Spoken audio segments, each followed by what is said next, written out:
Give your child information as a gift, without asking for it back again or expecting anything in return. Children love to learn, but you know what? They hate to be tested. Just like you and me, no one likes to be tested. We propose that when you teach your child anything, give your child whatever you give as a gift. Don't ask for it back again. Teaching is the process of giving information. It's not the process of asking for it back again.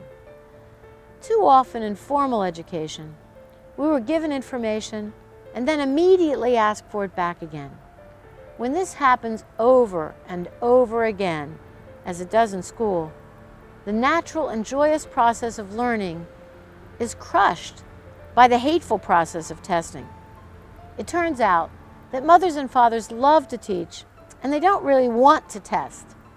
They just think they're supposed to do so. If you can keep the rule, teaching, no testing, you and your child will enjoy every minute of your time together. It's been said, and said wisely, that the gift that's given spontaneously is given twice. Always teach in that spirit.